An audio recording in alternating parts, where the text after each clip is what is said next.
Ini adalah kasus rujukan pada minggu ke-17 ya, jadi pada sekitar bulan keempat, di mana pada pemeriksaan awal sejawat ini tidak mencurigai adanya kelainan, baru pada kontrol mungkin keempat kali ya, baru dia melihat kok ada kecurigaan anaknya ada sesuatu ini.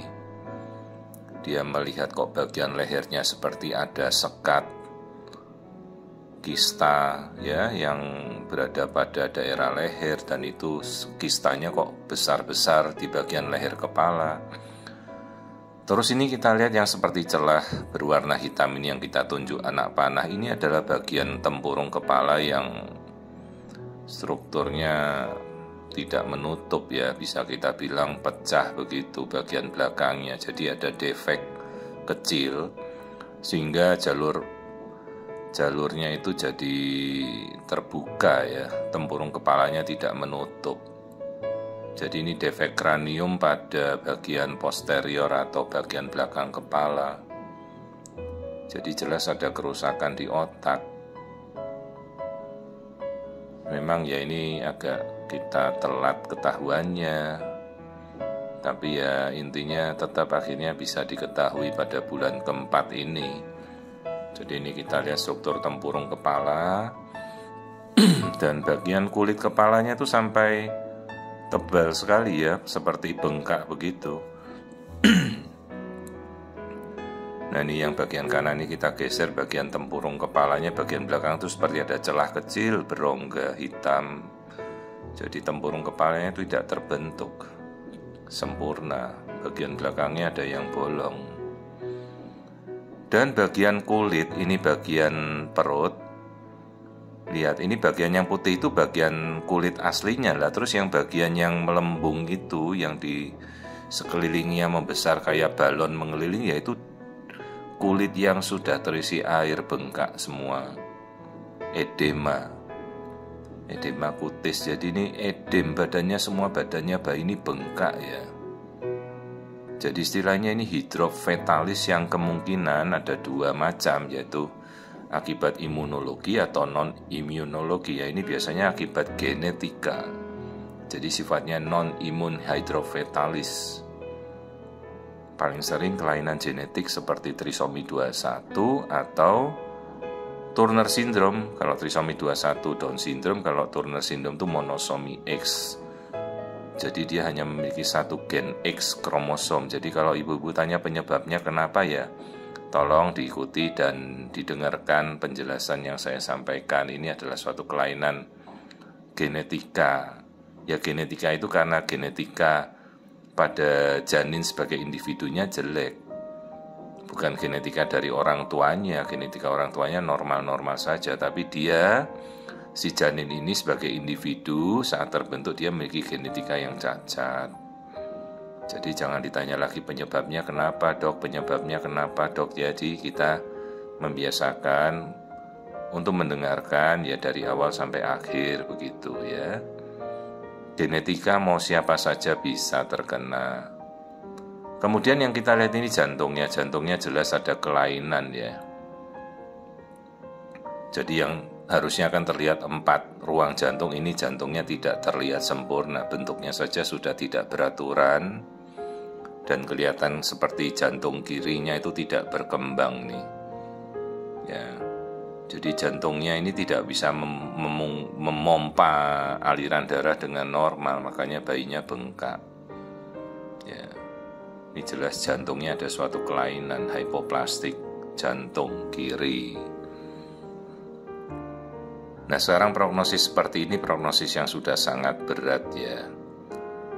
Kita jelaskanlah dengan apa adanya, kita sampaikan pada orang tua. Pasien itu kan ingin mengetahui kondisi anaknya ya, kita mau tidak menyampaikan kenyataan kondisinya seperti ini. Jadi kita harus memberitahukan lah pada orang tua ya, agar mereka bersiap untuk tahu kondisinya. Bukan kita tidak menyampaikan terus anaknya meninggal dalam kandungan ya. Kondisi seperti ini biasanya memang juga tidak bertahan ya, apalagi kalau bayi sudah bengkak seperti ini ya. biasanya dia tidak bertahan, bentar lagi sekitar bulan kelima mungkin biasanya IUFD atau intrauterine fetal demise, jadi meninggal bayinya dalam kandungan. Dan genetika itu bisa berulang kembali 1% pada kehamilan berikutnya. Jadi bayinya ini tubuhnya bengkak semuanya. Nah 1% kalau kita tanya apakah itu peluang yang besar lah, kalau manusia sekali hamil kan mungkin ya paling pol berapa kali lah, 5-6 kali. 1% dari peluang orang hamil 6 kali ya besar, perulangannya bisa terjadi kembali. Jadi sejak awal kita harus cek genetika ya. Bukan semua pasien kita harus anjurkan periksa NIPT atau genetika. Tetaplah kuasai pemeriksaan USG. Ya ini yang kita lihat kepalanya, bagian belakangnya itu ada yang bolong hitam itu. Jadi tempurung kepala bagian belakang itu tidak terbentuk sempurna. Disertai dengan tubuh bayi semuanya bengkak ya. Jadi kasus seperti ini prognosisnya tidak baik gitu ya. Tidak bagus lah. Kondisi bayinya multiple congenital anomali, cacat berat, hidrofetalis, higromakistik. Dan biasanya ini korelasinya dengan suatu kelainan genetik seperti trisomi 21 atau Down syndrome atau monosomi X atau Turner syndrome.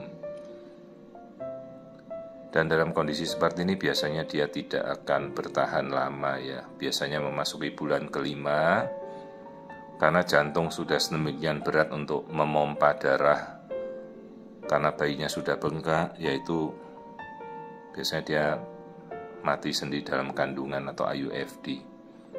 Dan resikonya pada ibunya ini cukup berbahaya karena istilahnya bisa menyerang ibunya sendiri, istilahnya mirror syndrome atau sindrom cermin. Seperti orang bercermin, jadi kalau misalnya bayinya bengkak ya ibunya juga bisa bengkak. Karena proteinnya hancur, begitu ibu proteinnya hancur ya dia preeklamsi berat. Dan begitu preeklamsi berat ya itu tidak bisa kita tunda lagi, selamatkan ibunya dan segera lahirkan bayinya di minggu berapapun.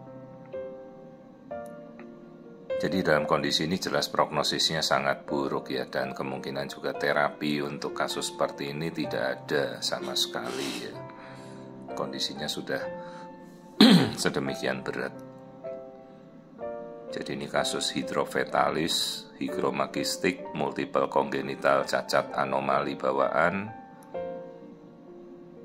dan biasanya dia tidak bertahan. Memasuki bulan kelima biasanya akan IUFD. Nah yang saya ukur ini ukuran aslinya, padahal tempurung kepala itu sampai kulitnya itu sampai kayak luka bakar melembung begitu ya, kayak melepuh ya.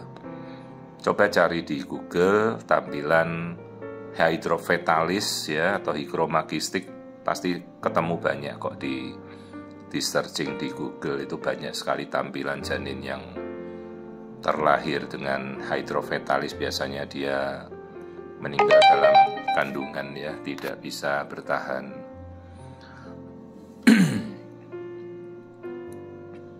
Dan apapun yang kita temukan ya kita jelaskanlah. Jadi kalau kita sampaikan baik-baik terus ya jangan, ya apa adanya yang kita temukan ya harus disampaikan. Jangan sampai malah membahayakan ibunya sendiri. Kondisi hidrofetalis ini bisa berbalik menyerang ibunya. Dan kalau kita tidak mengerti penata laksanaan malah kasihan pasien yang kita tangani. Jadi kebetulan ini pasien rujukan, terus segera dirujuk pada bulan keempat. Ya sebenarnya kasus seperti ini bisa terlihat dari awal. Hanya memang kita tidak bisa merubah kembali apa yang sudah terjadi seperti ini, dan ini akan semakin parah ya, progresif kasusnya. Jadi inilah kasus hidrofetalis, ini sekitar 17 minggu, higromakistik, bayinya bengkak semua dengan kelainan multiple congenital anomali ya, kelainannya banyak sekali. Dan prognosisnya buruk ya, tidak sama sekali tidak bagus untuk bayi, dan berkaitannya biasanya dengan kelainan kongenital seperti trisomi 21 atau Down syndrome.